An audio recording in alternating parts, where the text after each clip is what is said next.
കുട്ടികളെയും കൊണ്ട് ജർമ്മനിയിലോട്ട് വരുമ്പോഴേ നമുക്ക് പാരൻസിന് ഉണ്ടാകുന്ന ഏറ്റവും വലിയ ടെൻഷനാണ് ഇവിടെ ഇംഗ്ലീഷ് ഇല്ല എന്നുള്ളത്. ഇവിടുത്തെ പബ്ലിക് സ്കൂളുകളിൽ 5th ഗ്രേഡ് തൊട്ട് ഒരു സബ്ജക്റ്റ് എന്നുള്ള ലെവലിലാണ് ഇവിടെ ഇംഗ്ലീഷ് ഉണ്ടായിരിക്കുക.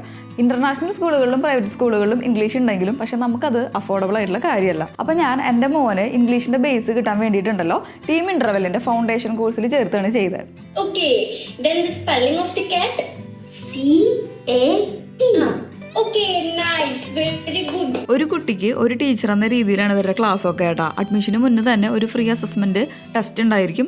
അതിലൂടെ നമ്മുടെ മക്കളുടെ അക്കാഡമിക് ലെവലും സ്ട്രെങ്ത്തും വീക്ക്നെസ്സും ഒക്കെ മനസ്സിലാക്കി അതനുസരിച്ച് കസ്റ്റമൈസ് ചെയ്താണ് ഇവർ നമുക്ക് കോഴ്സ് എല്ലാം പ്രൊവൈഡ് ചെയ്യണത്. അതുപോലെ ഏതെങ്കിലും ഒരു വിഷയത്തിൽ എഴുതാനോ വായിക്കാനോ ഒക്കെ ബുദ്ധിമുട്ടുണ്ടെങ്കിൽ അതും ഒരു 30-40 സെഷനിൽ പ്രോപ്പർ ആക്കി എടുക്കാൻ ഈ ഫൗണ്ടേഷൻ കോഴ്സ് നല്ല അടിപൊളി ഒരു ഓപ്ഷനാണ് കേട്ടോ. അപ്പം ഞങ്ങളുടെ പോലെ പുറം രാജ്യങ്ങളിലൊക്കെ ഉള്ളവരുടെ മക്കൾക്ക് മലയാളവും ഇംഗ്ലീഷൊക്കെ പഠിക്കാൻ ഇത് വളരെ യൂസ്ഫുൾ ആയിരിക്കും. അപ്പോൾ ടീം ഇൻ്റർവെല്ലിൻ്റെ കോൺടാക്ട് ഡീറ്റെയിൽസ് ഞാൻ കമൻസിൽ പിൻ ചെയ്യാം.